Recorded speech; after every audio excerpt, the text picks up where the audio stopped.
everybody, welcome back to Game Trailers TV here at E3 2009. I'm now at the Shrine Auditorium on stage where Jack Tretton was just revealing all the things that are coming for the PlayStation 3 and PSP later this year. Jack, how did things go? I couldn't have been happier, Jeff. I mean, we always say that E3 is the Super Bowl for our industry, and we feel like we racked up a bunch of points today. PSP Go, lots of rumors about that.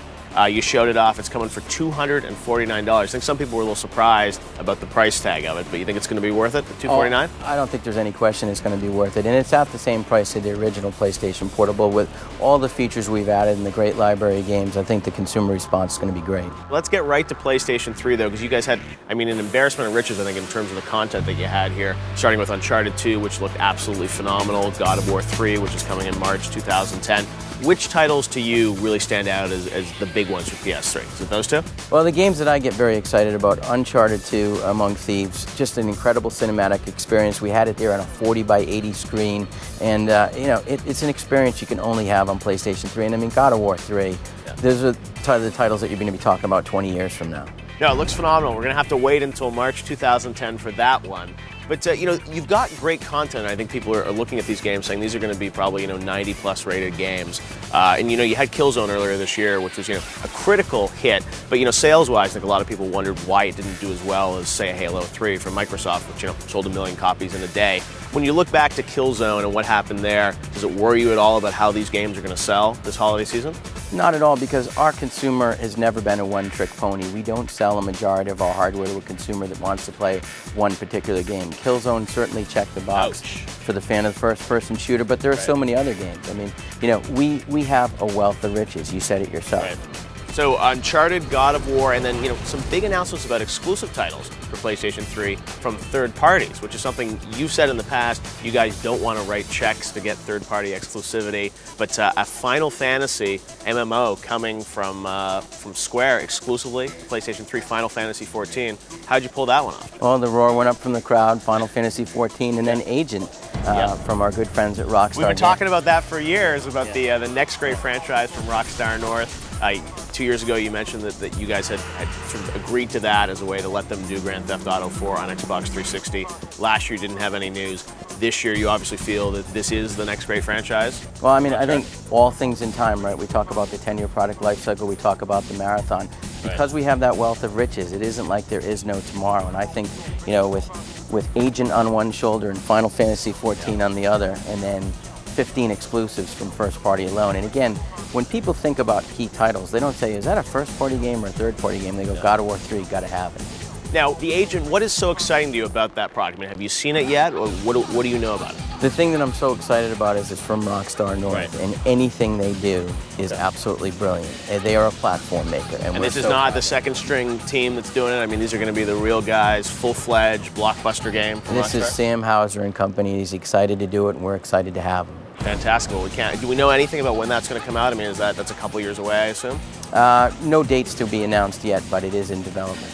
Not coming this year, though, right? Not for 2009. Exactly. We've got to wait on that one. Now, third-party exclusives, you mentioned, I mean, consumers don't necessarily know the difference, but sometimes there are a lot of situations with, games that consumers think are exclusive to a platform, and then they end up showing up somewhere else. I mean, Final Fantasy, The Agent, I mean, are those permanent exclusives on PS3? It's not just a timed exclusive window on these games? I don't know that you ever say anything's permanent, but I think the key is to put the best gaming experience in the hands of consumers as quickly as possible. And I think differentiating product, too. You look at something like Assassin's Creed, it may not be exclusive to our platform, but it's something that's really associated with our platform.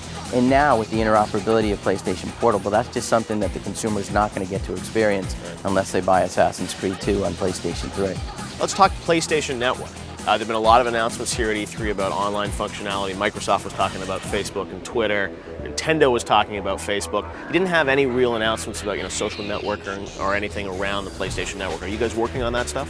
Well, we've got a couple of big advantages there. First of all, we have Home, which is a proprietary 3D community. And then because we have an internet-ready PS3, you could go anywhere you ever wanted to go from the day you bought a PS3. So we don't have to worry about striking up relationships to ultimately jury rig somebody to the internet. They can get there right away. But that's not to say that we aren't very interested in relationships with companies like that. And I think ultimately you'll see relationships that make sense, that we think are product extensions and value adds for consumers. So Jack, you had the unique advantage of being the last press conference after Microsoft and Nintendo.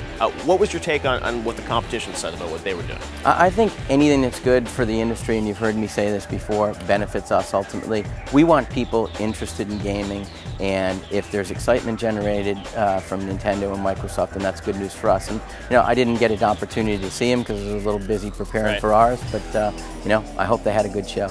Well, a lot of talk about Microsoft's motion controller, Project Natal. You have something that Richard Marks has been working on in his lab. You announced that that's coming in spring 2010 because there's a lot of concern that Microsoft's technology may be, late 2010 or beyond. That technology that Richard showed, is that going to come with a game when it comes out, do you think? Well, as I said in the press conference, I think there's a lot of outside companies that have been working on a motion type sensing technology. We tend to work a little bit more organically, and I think the key that hopefully came across in the demo is we want motion technology for gamers. We want something that's not, a bell and a whistle, something that makes a God of War experience more compelling.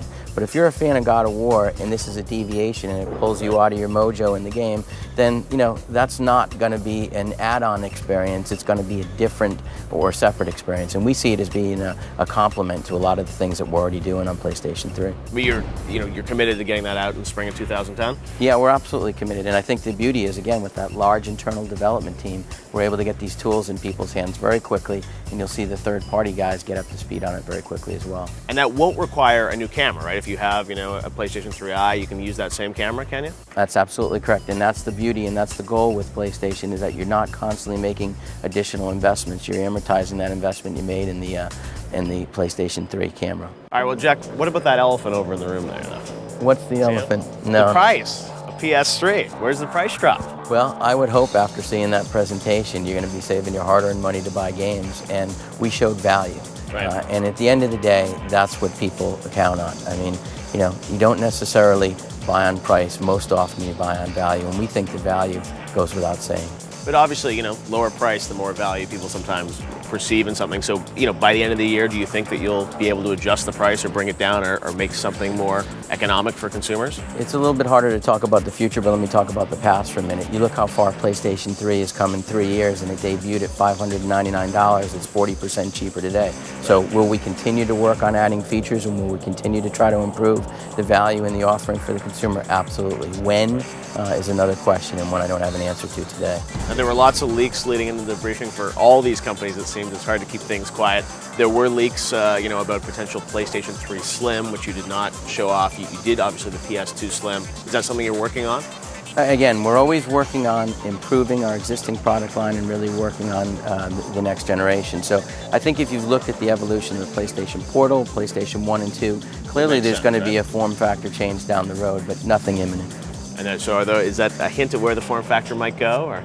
I didn't actually see the picture myself. Oh, come on. I heard it came out of China. I know some great knockoffs come out of there.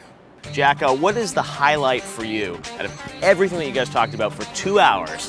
What was the one thing that you want everyone to take away? The crowd reaction. Hopefully that's indicative of what consumers are going to see when they get their hands on all these products. People were pumped, and they were pumped multiple times. And lots of special guests. You had Assassin's Creed 2 on stage. You also had Hideo Kojima come on stage. He was on stage with Microsoft. He showed a new PSP Metal Gear Solid. A lot of questions about a game he showed yesterday at the Microsoft briefing, the Rising game. Is that coming to PlayStation 3? Because I talked to Microsoft, and they wouldn't confirm that that's exclusive to Xbox 360. No, it's absolutely a multi-platform game, and we have been such a good friend with Kojima-san and with Konami in general.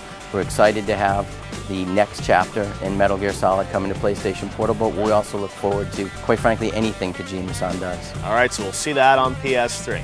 Yes, you absolutely will.